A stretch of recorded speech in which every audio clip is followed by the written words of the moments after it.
I am. Hi, Martin. We're presenting ICS issue calendar sync for JIRA. That's right. That's what? That's yeah, like the name already says, it's a calendar issue sync for JIRA. So it means you can actually get all JIRA issues of my project in my Outlook or my phone? Absolutely, yeah. Okay. So we are checking for example, due dates or an event start and end date, and we are creating subscriptions in JIRA. Can I also use like custom fields that I'm using? Or? Yes. Okay. Yes. So whatever field has a date in it, this issue with this date can then come into my phone calendar or my computer calendar. Absolutely. Okay. Okay, I could subscribe to that in Google, Atlassian team calendars as well, or my Exchange or my Google. Of course, so Office, Outlook, for example, the local installed version like Outlook 2016 or Office 365 or Thunderbird, Google Calendar. You said that you have prepared a Microsoft environment that will run out in a couple of minutes. So why don't we just start with this Microsoft stuff? Okay. And then we can go over all the basics that we need to cover. Of course. So first we have, of course, to create a subscription in JIRA. I will shortly show it how to create a subscription. Okay. So let's jump into our test environment. After ICS is installed, you will see our button right here. Yeah. To see it, you have to go into issues and search for issues. Yeah. To get issue navigator. That's right. Yeah. And here you have to prepare a search. Yeah.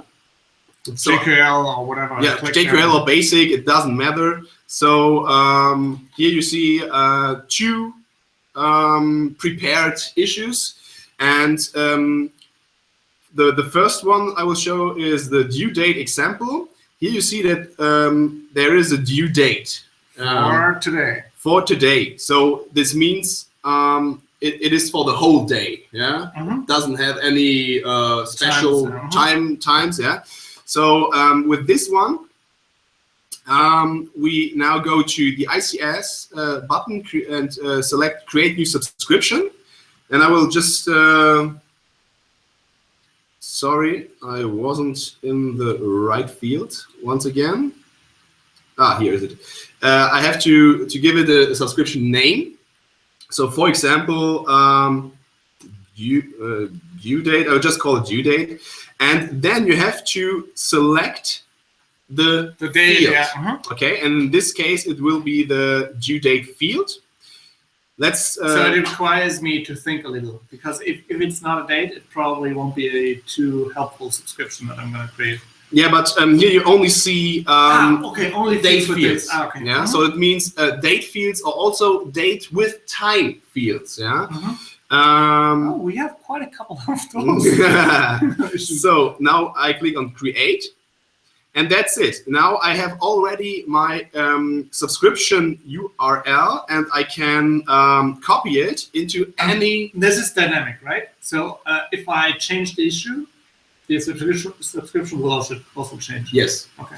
So now, for example, we will switch to Office 365. I'm sorry that it's in German, but it's It's probably working the same way if you have an American version. Yeah. So now here on the left side you see your calendar, and you can create a new one. Let's just take a look. Yeah, you can create a new one.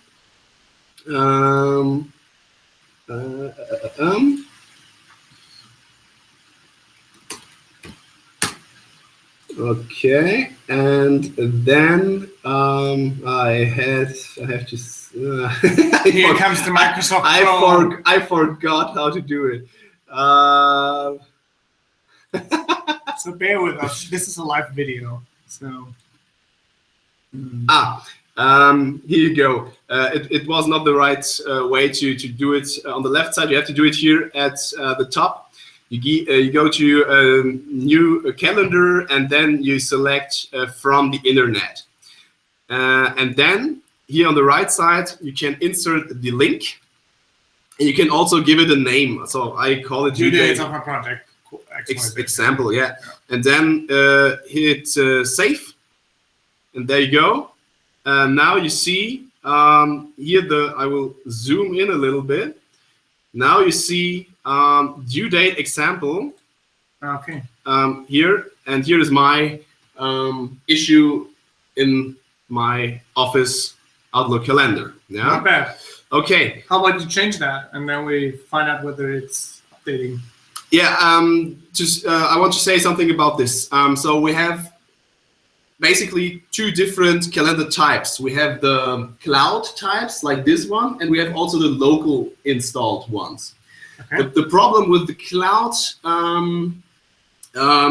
calendars is that they don't sync manually or automatically. Okay. So you have to wait until it. Yes, and those wait times, for example, if you use Google, you have to wait 24 hours. And there is no workaround, and you can't do anything about it. Mm. Yeah. So that's been a couple of support requests that you had already, or? That's right, but it's we can't do. Okay, it's anything. Probably their way of caching things, and yeah. Okay. Yeah. So now I will show you. So we'll just have to believe you that this is going to update if we update the JIRA issue. It does. It does. You can believe me. So now we will do the same for the Google calendar. So I prepared here a Google calendar, and basically you take this ICS URL, yes, and put it in the calendar. However you do that in each of your client software or server-side software. Yes, and it will then be another calendar that I can add or hide depending on whether I need them.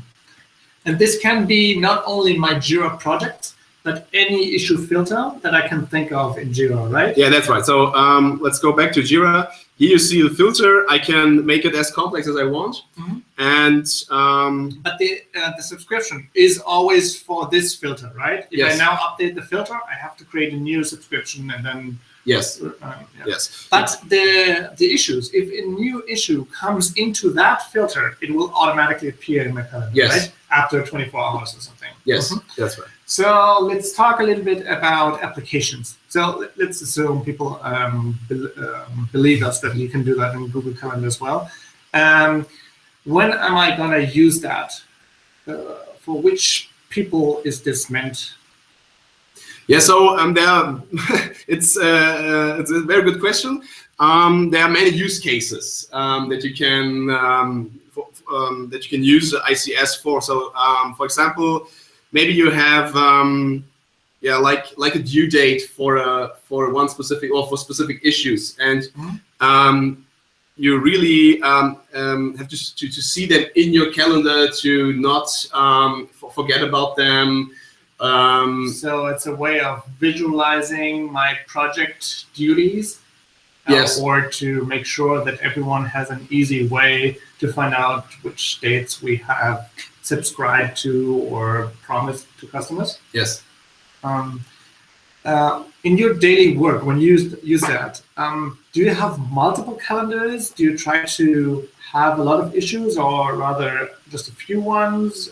How do you use that personally as the product owner of our JIRA team? Okay, so personally, of course, you have to create several subscriptions, and this means also several calendars. Mm-hmm. Yeah, the cool thing about calendars is that you can always select several at once and mm-hmm. Display them at once.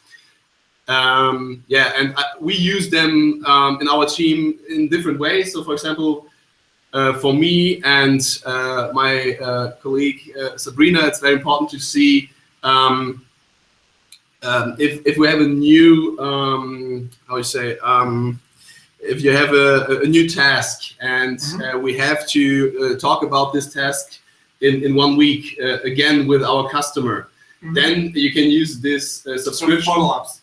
Yes, follow-ups, or I don't know, maybe little meetings or little workshops to review all kind of stuff. Yeah, and the cool thing is that all those dates are in our calendar. What's the most commonly asked support question that you get about this? So we have two. The first one is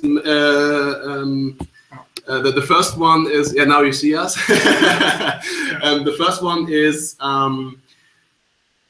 yeah, does it also work with Office 365? Yes, it does, but I saw that question coming out. But like we already said, caching, you have to be a little bit patient. Yeah, to change a lot of things. Yeah. This is the one thing. What's the caching for Office 365?